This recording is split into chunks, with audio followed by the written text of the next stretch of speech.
ರೊಟ್ಟಿ ಅಂದ್ರೆ ಯಾರಿಗೆ ಸೇರೋದಿಲ್ಲ ಹೇಳ್ರಿ. ನನ್ನ ಲಾಸ್ಟ್ ವಿಡಿಯೋದಾಗ ರೊಟ್ಟಿ ಮಾಡೋದು ನೋಡಿ ಭಾಳ ಜನ ರೆಸಿಪಿ ಕೇಳಿದ್ರು. ಸೊ ಇಲ್ಲಿದೆ ನೋಡ್ರಿ. ಒಂದು ಪಾತ್ರೆಲಿದಾಗ ಒಂದು ಗ್ಲಾಸ್ ನೀರು, 2 ಸ್ಪೂನ್ ಹಿಟ್ಟು ಹಾಕ್ಕೊಂಡು ಲಮ್ಸ್ ಇಲ್ದಂಗೆ ತಿರುಗಿಸ್ಕೋಬೇಕು.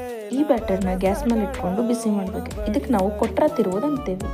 ಕೊಟ್ರ ತಿರುವಿದ್ದನ್ನು ನಾವು ಹಿಟ್ಟಿನಾಗ ಹಾಕ್ಕೋಬೇಕು.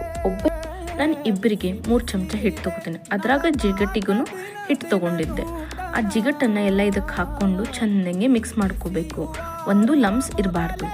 ಬಿಸಿ ಇರೋದ್ರಿಂದ ನಾನು ಮೊದಲು ಸ್ಪೂನ್ ಯೂಸ್ ಮಾಡ್ತೇನೆ, ಆಮೇಲೆ ಕೈಲೇ ಫುಲ್ ಎಲ್ಲ ಚೆಂದಂಗೆ ನಾದ್ತೇನೆ. ಸಪೋಸ್ ನಾದಬೇಕಾದ್ರೆ ನೀರು ಕಮ್ಮಿ ಅನಿಸಿದ್ರೆ ಬಿಸಿನೀರು ಹಾಕ್ಕೊಂಡು ಕಲ್ಸ್ಕೊಬೋದು. ನಾದಾಗೋಣ ಚೆಂದಂಗೆ ಒಂದು ಬಾಲ್ ಮಾಡಿ ಇಟ್ಕೋಬೇಕು ಸೈಡ್. ಅದ್ರೊಗಿಂದ ಒಂದು ಸಣ್ಣ ಪೋರ್ಷನ್ ತೊಗೊಂಡು ಕೈಯಾಗ ರೋಲ್ ಮಾಡ್ಲಿಕ್ಕೆ ಸ್ಟಾರ್ಟ್ ಮಾಡ್ಬೇಕು. ನಾ ವಿಡಿಯೋನಾಗ ಮಾಡ್ಲಿಕ್ಕೆ ನೋಡ್ರಿ.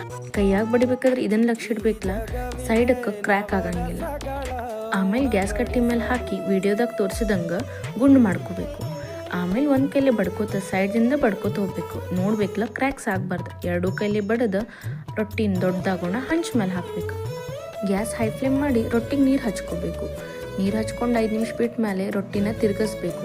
ತಿರುಗಿಸಿ 2 ಸೈಡ್ ಬೇಯಿಸ್ಕೊಂಡು ಆದಮೇಲೆ ಅದನ್ನು ಡೈರೆಕ್ಟ್ ಗ್ಯಾಸ್ ಮೇಲೆ ಬೇಯಿಸ್ಕೋಬೇಕು ನೋಡ್ರಿ ವಿಡಿಯೋದಾಗ.